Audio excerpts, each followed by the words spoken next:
Hello everyone. आज हम लोग केमिस्ट्री का वैसा चीज़ पढ़ने जा रहे हैं जो हर बच्चे को क्लास 9 से लेकर 12 तक कंफ्यूज होता है। तो ये जो लेक्चर है ये बेसिक इनऑर्गेनिक केमिस्ट्री है, जिसमें आप लोग बेसिक ये टूल्स जानना जरूरी है। तो बिना देरी किए शुरू करते हैं ये केमिस्ट्री का जो चैप्टर है, यानी ये वैलेंसी जो होता है ना, ये कंबाइनिंग कैपेसिटी ऑफ एलिमेंट। जैसे कि आपको मैं बोलना चाहूँगा, जैसे ऑक्सीजन के पास वैलेंसी कितना है तो आप जानते हो 6 वैलेंसी होता है, नहीं कोवैलेंसी, ये सब आपने ये उसमें पढ़े हैं जैसे केमिकल बॉन्डिंग चैप्टर में। तो अगर नहीं पढ़े तो कोई नहीं, हम लोग लेक्चर के हिसाब से शुरू करेंगे। लेकिन इसको समझते हैं, कुछ बेसिक को ऑर्गेनिक इनऑर्गेनिक केमिस्ट्री को कैसे डील करते हैं। तो सबसे पहली बात करते हैं combining capacity of element. So example की बात करेंगे तो एल्कलाइन मेटल, जैसे कि आपने एस ब्लॉक नाम सुने होंगे, एस ब्लॉक, पी ब्लॉक और डी ब्लॉक और एफ ब्लॉक, नहीं। तो एस ब्लॉक में जो पहला ग्रुप होता है कौन सा, जैसे लिथियम हो गया, सोडियम हो गया, पोटेशियम होता है, उस सभी का जो वैलेंसी होगा वो एक होगा, +1। और ये प्लस कहने का मतलब क्या होगा, लॉस ऑफ इलेक्ट्रॉन। अगर नेगेटिव आता है तो वो क्या होगा, गेन ऑफ इलेक्ट्रॉन। ये सब आप जानते होंगे। तो अल्किन अर्थ मेटल, डेट मीन्स आप जानते होंगे एस ब्लॉक का सेकेंड ग्रुप है ना, उसको बोलते हैं अल्किन अर्थ मेटल। सो इट्स कितना होगा, +2 वैलेंसी, जैसे कि BeMgCa as like. And third one is halogen, है ना। हेलोजन जो होता है माइनस, जो कि नेगेटिव वैलेंसी होता है। अभी के फिलहाल, अभी के लिए अगर आपको वैलेंसी में दिक्कत आ रहा है तो बस इतना याद कर लीजिए, फिर हम लोग धीरे धीरे समझेंगे वैलेंसी क्या होता है जब वो चैप्टर शुरू करेंगे तब। ठीक है, तो इसका हेलोजन में जैसे फ्लोरीन, क्लोरीन, ब्रोमीन, आयोडीन, तो उस केसेस में क्या होता है, माइनस वैलेंसी होता है। तो आप देख सकते हो यहाँ पे मैंने कुछ लिखे हैं, जैसे कभी कल होता है क्या है कि डी ब्लॉक में एक से ज्यादा ये वैलेंसी होता है, नहीं। तो इसीलिए आपने सुने होंगे वेरिएबल ऑक्सीडेशन नंबर, या आपने बहुत ऐसा चीज कभी कल देखे होंगे, जैसे Mn जो होता है, ये Mn जो होता है ये डी ब्लॉक एलिमेंट है। अगर मैं इसका कभी मैं +6 लिख देता हूँ, कभी +7 लिख देता हूँ, तो इसका कभी मैं Fe+2 लिख देता हूँ, कभी Fe+3 लिख देता हूँ, तो इसका नेम भी क्या होता है, चेंज हो जाता है। कहने का मतलब, जैसे आपको मैंने यहाँ पर एग्जांपल देके समझाया, मैंने एक सिंपली लिखे हैं मोर देन 2 वैलेंसी। तो उस केसेस में क्या होगा, अगर ज्यादा होता है इस दोनों के कंपेयर में इक, जो ज्यादा होगा उसको हम लोग इक लिखेंगे और कम होगा उसको अस लिखेंगे। एज लाइक हियर Fe+2 और Fe+3।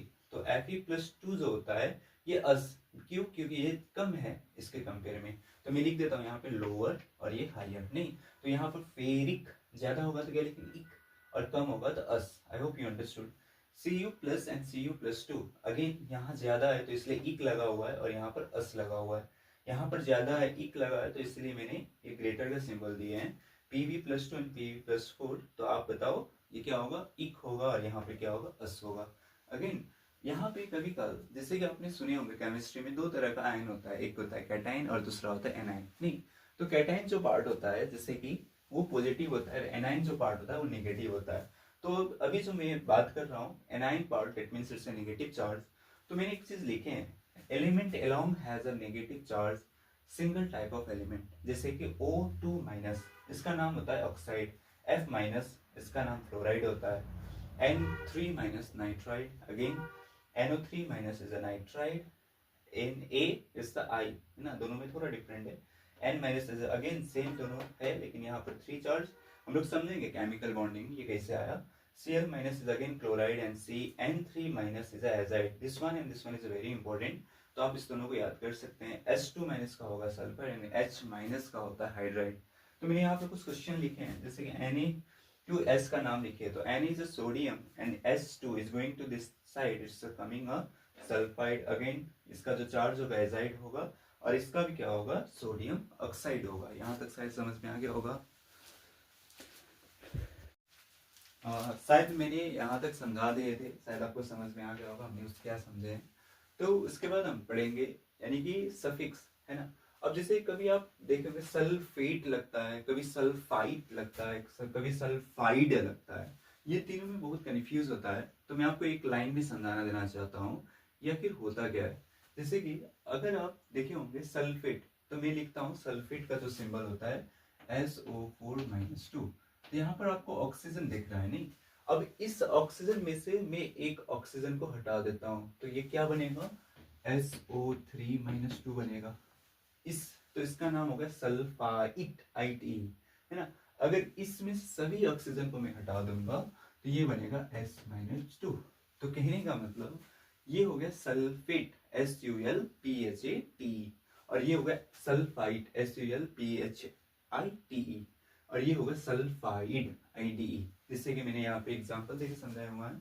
SO4-2 again is coming sulphate, जैसे कि आप देख रहे हो sulphide SULPHATE, and then again SUL sulphide, नहीं सेम थिंग हियर आल्सो, ये कंडीशन अप्लाई होता है नाइट्राइट में भी, NiTrate, अगेन मैं इसको लिखना चाहूंगा तो NiTrite, एंड हियर नाइट्राइड, नहीं तो राइट द फॉलोइंग फॉर्मूला।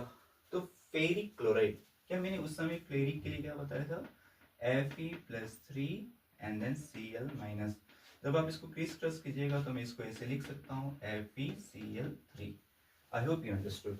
नहीं, इसका क्या होगा, ferrous sulphide Fe+2 and SO4 IATE है, इसलिए मैंने यहाँ पे ऑक्सीजन सब इंक्लूड किए हैं। जब आप इसको कीजिएगा तो आएगा Fe3SO4। आपने पढ़े होंगे क्रिस क्रॉस मेथड, नहीं तो यहाँ पे होल्ड राइस हो जाएगा। अगेन यहाँ पर कुछ क्वेश्चन है और एक नीट का क्वेश्चन है, ये सॉल्व करने के बाद आप कमेंट में बताइए इसका आंसर क्या होगा। Thank you so much for watching.